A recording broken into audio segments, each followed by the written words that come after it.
Hi there, Form 5.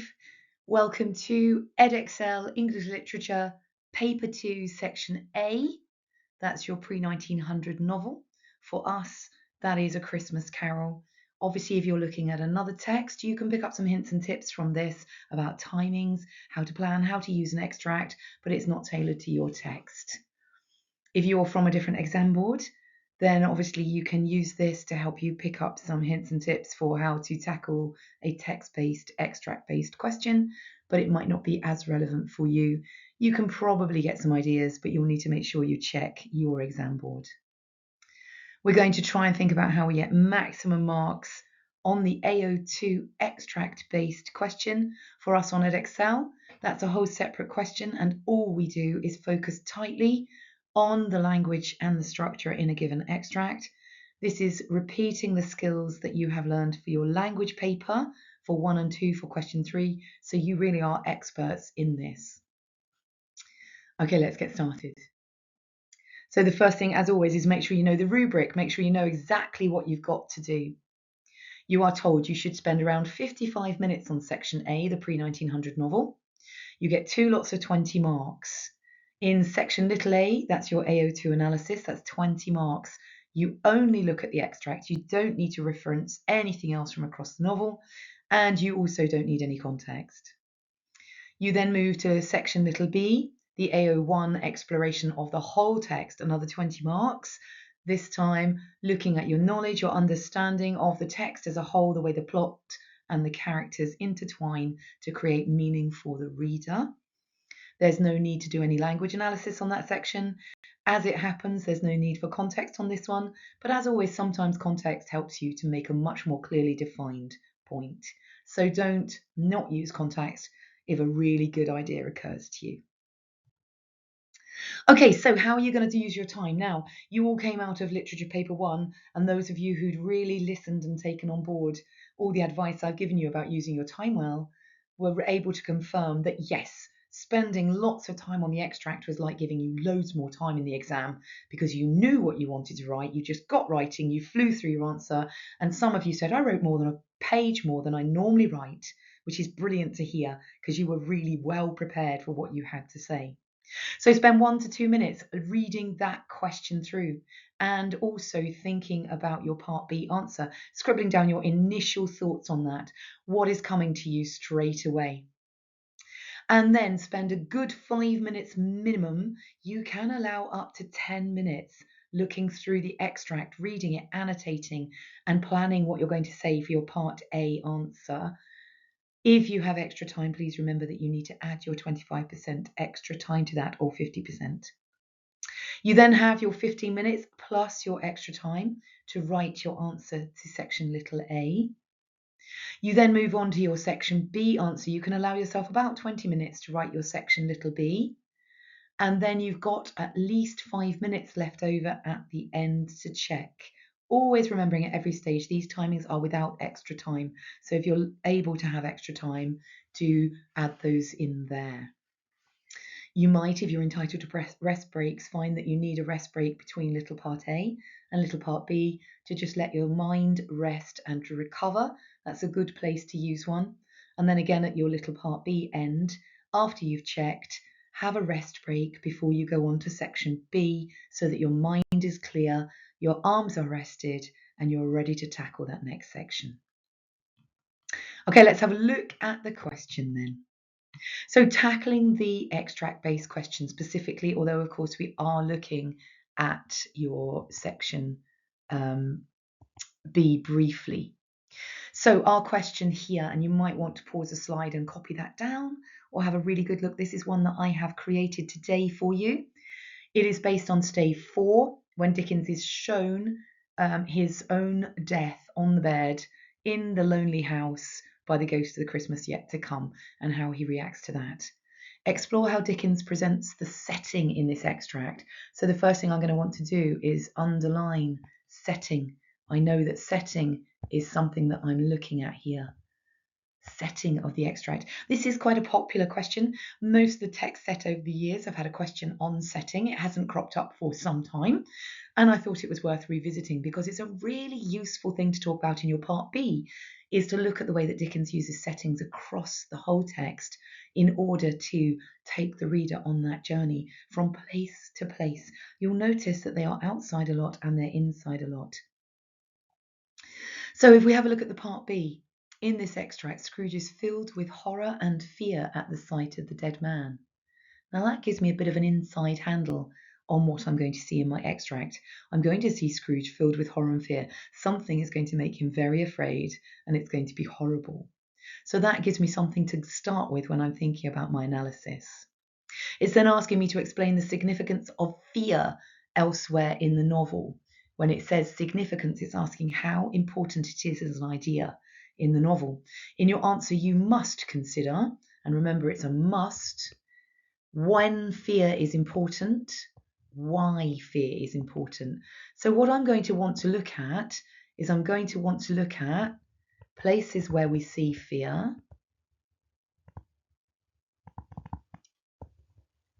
and it's really important to Scrooge's learning and his journey. And then I'm also going to think about, well, why? How is it used? How is fear being used to progress my story and teach me as a reader something? You might want to pause the video now and make some notes on that. Remember, you can spend 2 minutes on this, just quickly scribbling some ideas. You could spend up to 5 minutes if you want to, and just write for a couple of minutes less when you come to the Part B. Or you could do your planning at the end, skip back to this question when you've done your section little A and come back and do your planning. But you might want to do some thinking right now before you move on to the extract. Okay, so when we come to the extract, on my exam paper, the first thing that I'm going to do is write the word setting up here. Because that's going to remind me as I'm reading it that I'm looking exclusively at the setting, and I'm going to be focusing on the way Dickens presents that setting. It's an AO2 analysis, so in the green box there, I've just got some ideas of things that you might look at for language features and structural features. So you might look at similes, metaphors, alliterations, personification, the use of powerful vocabulary, ... and so on and so on. All those different language techniques that create ideas and give images to the reader. Structural features might include the type of narrative voice and the perspective that it seems to hold. There's a lovely moment in this extract you'll see where the narrator actually speaks directly to the reader, reminding them that they have been drawn into this world. And that's quite interesting. You might think about whether that has an impact on the way we see fear and the way the setting is used. You might want to look for some contrasts through the setting. You might want to look at different changes in focus. Sometimes you might find we move from outside to inside, from inside to outside. We might look at a different character than across back at the other side of the room. What is the sequence of events? That's quite a good structural technique. What does Scrooge do first? What does he do next? What does he do later? How does the extract end? You might then want to look if there's any obvious different types of sentences that are used, different lengths of paragraphs and why they're used and how they affect you, and what punctuation has been used to draw your attention to thoughts and feelings in that extract. It can be really hard to write about punctuation unless there's something really, really obvious. So be cautious with that one. There's plenty else you can say that's structural. Okay, here is the extract. And again, I'm going to just write setting across the top to remind us that that's what we're focusing on. You might want to pause the video and just have a read of this bit here. I've also, for my students, there'll be a copy of this extract for you on the team. You could pause the video and go and look at that yourself. Then what I'm going to do is I'm going to talk you through how I would annotate this and have a think about it. Okay, so the first thing I'm going to notice that Scrooge recoiled in terror, for the scene had changed, and now he almost touched a bed. Immediately, I have got horror being created here. There's a sense of horror and there's a sense of fear in the setting changing, and the idea that we've been transported somewhere and this bed is becoming an object of horror. It's a bare uncurtained bed. Look at the way it's described, bare and uncurtained. It's stripped back. There's a ragged sheet and something is covered up, which, though it was dumb, that means it can't speak, announced itself in an awful language. Now, what we are seeing there is Gothic.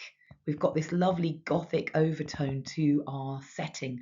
We've got the bed, we've got a body, we've got maybe darkness. We're not sure, but it doesn't feel like you can see very much. And we've got a stillness going on there. So we're instantly building a Gothic scene, which is increased here. The room was very dark, too dark to be observed with any accuracy. So we definitely have got these Gothic features being used here to set horror and to set fear. So in our very setting itself, in our first couple of sentences, we have got fear being created through the setting. We've then got the idea, if you want to, we can look at the thing, it's a something covered up, itself, and it was dumb. We've got whatever it is, and we know it's a body. It's got to be a body because it's lying on a bed. Can't be anything else. It's a body lying on the bed, but it's being turned into an it through that impersonal pronoun repeated there, itself, it, and something. It's been turned into an object rather than a human. That raises the level of horror and fear. It creates that spine-tingling tension for the reader who, along with Scrooge, is seeing that image for the first time. So as a reader, we are journeying with Scrooge. The narrator is drawing us straight into Scrooge's horror. And we too are desperate to know what is on there. Now we've got another lovely contrast here. Look at this, a pale light rising in the outer air fell straight upon the bed, and on it, plundered and bereft, watched, unwept, uncared for, was the body of this man. It's confirmed for us finally that it's the body of this man. Now that's quite specific as opposed to the thing. We've now got a specific. And we've got this idea of pale light. Again, it's Gothic, it's moon. That links us into Gothic. And it's spotlighting. It's spotlighting the body on the bed. And look at these amazing adjectives that are used. Plundered, that means it's been stolen and everything's been taken away from it. Everything it owns has been removed. It's just the bare body under a sheet. Bereft means a sense of sadness and loss. It's got nothing left. There's nothing left to mourn almost. And then we've got these three beautiful negative compound words: unwatched, unwept, uncared for. We've got a sense of loneliness coming in there. Loneliness and isolation. You think back to the beginning of the novel, our Scrooge started in loneliness and isolation. And here he is at the end of the novel with an unwatched, unwept, uncared for body. We know as a reader that this is Scrooge, as does Scrooge, but Scrooge is not going to look at that body and he's not going to find out what it is. Now I'm starting to notice now that the focus has turned. The focus is shifting. We've got the bed is our focus and the body. We then have got the room. We've then got a little tiny bit about Scrooge, but it's still about the room is the focus. We now switch towards Scrooge and the Phantom. So he switches our focus as we're reading it to have a look at the characters. Scrooge glanced towards the Phantom. Its steady hand was pointed to the head. The cover was so carelessly adjusted. Again, look at that. That links with our idea, doesn't it? Look for these links. So carelessly adjusted. It's that idea that it's this uncared for, carelessly uncared for. We've got that link across the text there. The slightest raising of it, the motion of a finger upon Scrooge's part, would have disclosed the face. And that's quite horrifying for the reader, isn't it? There is something. We already know, of course, our Phantom has no face. And here we've got a faceless body. And so we've got that link between the ghost of the Christmas future, who is so ghostly and has no face. And we've got this awful link to the body on the bed, which is also faceless. He thought of it. We know we're talking about Scrooge, not the Phantom. He thought of it, felt how easy it would be to do, as in move the sheet. We know that's what he means. And longed to do it, but had no more power to withdraw the veil than to dismiss the spectre at his side. We've got phantom, we've got spectre. We've got him called in two different references here. Phantom, spectre. It's a ghost. It's not a spirit, this one. It's a ghost. It's used in different languages, and you can talk about the impact of that on the setting. The fact that he's with a ghost in a room with a dead body under a sheet. He knows who the body is. It's got to be him, but he hasn't got the power. He has no more power to change that and look at it under the veil than to get rid of that ghost that's by him. Now look at this, we've got this lovely repetition. Oh, cold, cold, rigid, dreadful death. That list of adjectives with the repetition of cold there is really, really setting the mood in that room. It's that horror, it's gothic, it's fear, it's using that setting, and it's using the idea of death. And death is capitalized, look at that as well, with the alliteration dreadful death, coming at the end of cold, cold, rigid, dreadful death. All those d sounds repeated to just give us it's that idea of stuttering and fear is being built in the setting there. Set upon thine altar there. Now, if you think to yourself, where do we find an altar? Altars are found in religious places. They're for sacrifice. And so we've got this idea of a body that's been sacrificed, maybe. We've got pagan coming in there. Technically, we're in a Christian novel, but this phantom, the spectre, the gothic setting, you can't escape from a little bit of paganism coming in there. And dress it with such terrors as thou hast at thy command. Look at the switch in language there. He's personifying death with a capital D. He's speaking as a narrator. He's speaking directly to the character of death.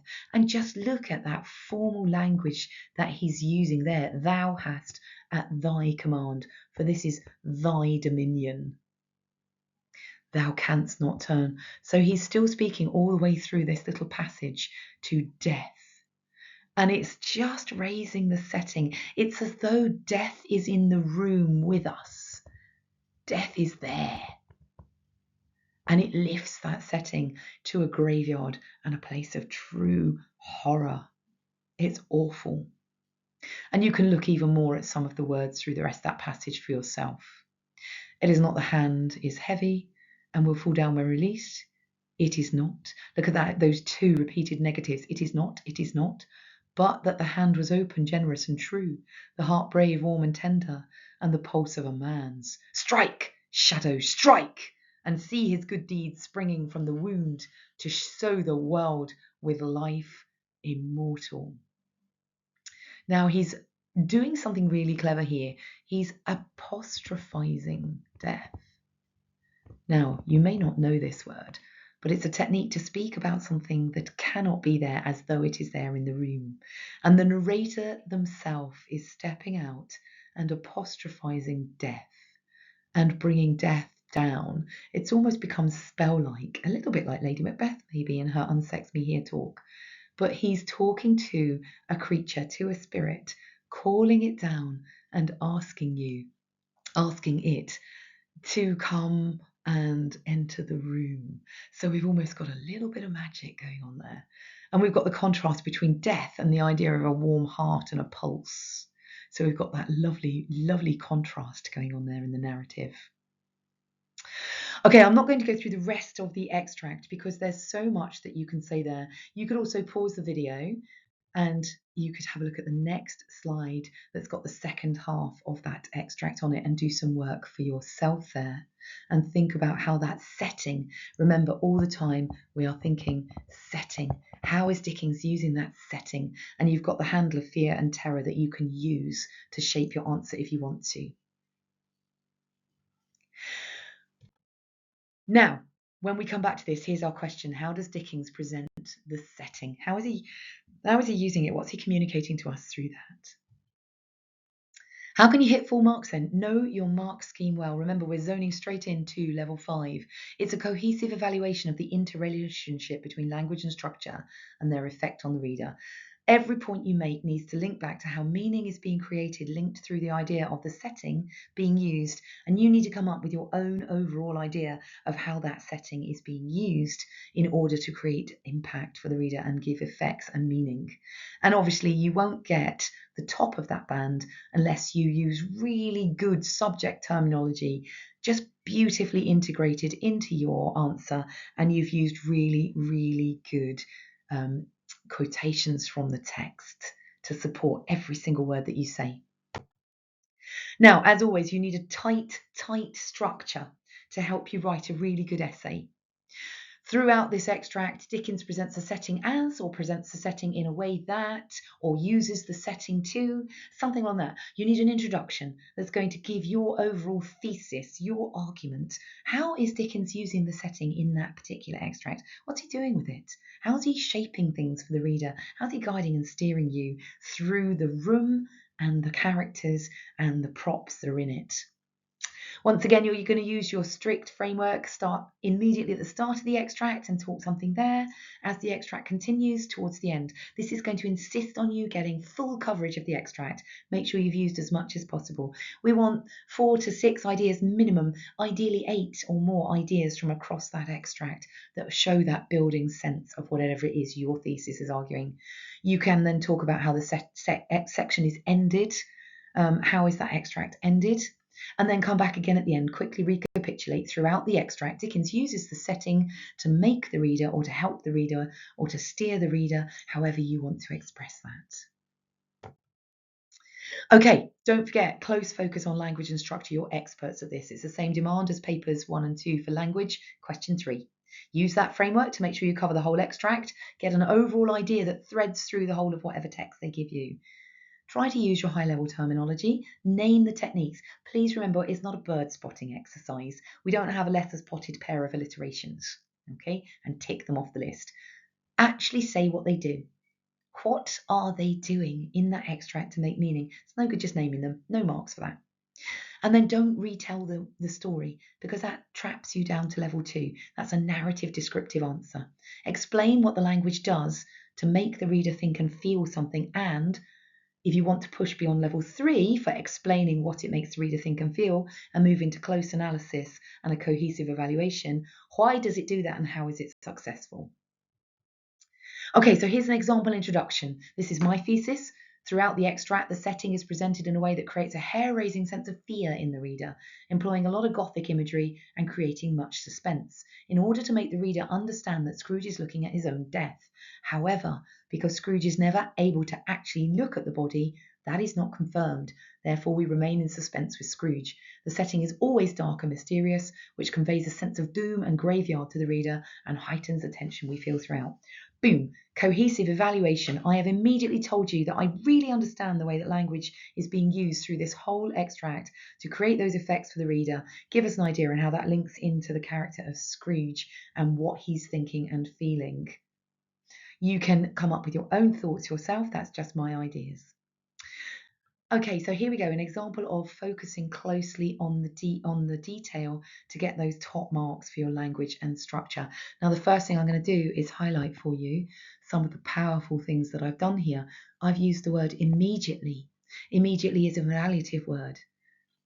I've said here, if I'm going to look at the effect on the reader, it creates a sense of fear in the reader. Now, if I want to go for my fantastic terminology, the indefinite article a universalizes, and I'm going to have this word. That is also good terminology. It's not a specific technique, but it's what it's doing, and it's a good word. It universalizes. It makes it for every single person that reads it. It makes it an object that is dehumanized. Again, that's good terminology. Using a something and repeatedly, again, that's a technique. Using the impersonal pronouns, it and itself. As if, now what I'm doing here is I'm explaining the effect. As if it is no longer a person but an object, it makes the reader begin to feel afraid that there is some kind of monster under the ragged sheet which might at any moment jump up and bite. Okay, I'm just going to highlight for you there my quotations as well, just so you can see how many little tiny quotations that I've dropped into that extract straight away. Then I've got even more. I've named my technique. It's an adjective.